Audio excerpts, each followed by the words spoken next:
సచ్చిదానంద సమర్థ సద్గురు సాయి మహారాజ్కి జై. సాయి బిడ్డలందరికీ కూడా సాయినాథుని ఆశీర్వాదాలతో మనం గురుచరిత్ర పారాయణం 45వ అధ్యాయంలో ఉన్నామండి. నాకు వివాహమైనప్పటి నుండి ఆపాదమస్తకముగా కుష్ఠరోగము వచ్చింది. అందువలన నా భార్య నన్ను విడిచి పుట్టింటికి వెళ్ళింది. నా తల్లిదండ్రులు కూడా నన్ను వెళ్ళగొట్టారు. నేను దిక్కులేని వాడనయ్యాను.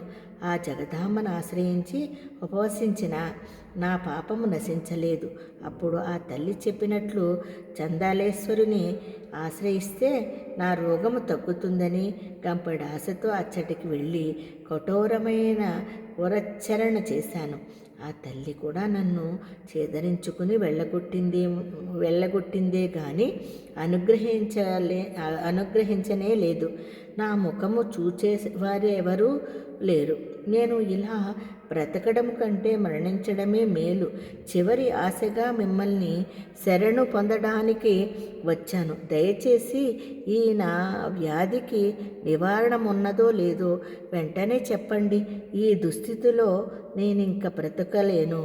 నివారణోపాయం లేకుంటే మీ పాదాల వద్దనే నా ప్రాణాలు విడవాలనే వచ్చాను. మీరే నాకు దిక్కు, ఆ పైన మీ దయ అని దీనాతి దీనంగా నందిశర్మ వేడుకున్నాడు. శ్రీగురుడు అతని పట్ల కృప చెంది సోమనాథుడనే ప్రియ శిష్యుణ్ణి పిలిచి, నాయన, నీవితనిని సంగమానికి తీసుకుపోయి సంకల్పము చెప్పి అచ్చటి షట్కుల తీర్థములో స్నానము చేయించు. తరువాత అచ్చటి అశ్వత్థ వృక్షానికి సేవ చేయించు. అప్పుడు ఇతడు కట్టుకున్న బట్టలు తగులబెట్టించి క్రొత్త వస్త్రాలు కట్టించి ఇక్కడికి తీసుకుని రా అని ఆదేశించారు.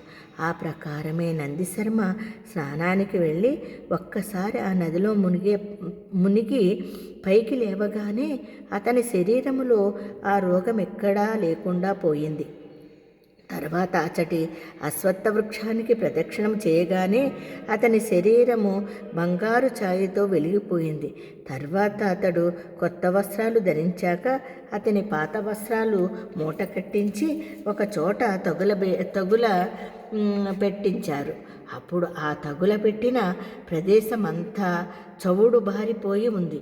అప్పుడు వారిద్దరూ మఠానికి తిరిగి వచ్చారు. ఒక గడియ క్రిందట దేహమంతటా కుష్ఠరోగమున్న అతడు ఇంతలోనే శుద్ధుడై సోమనాథునితో కూడా శ్రీగురుని పాదాలకు మొక్కాలని వేగంగా వస్తున్న నందిశర్మను చూచి అచ్చటి జనమంతా ఆశ్చర్యచకితులయ్యారు. శ్రీగురుడు అతనిని చూచి, ఏమి నందిశర్మ, నీ కోరిక నెరవేరిందా? జాగ్రత్తగా నీ ఒళ్ళంతా చూచుకుని చెప్పు అన్నాడు.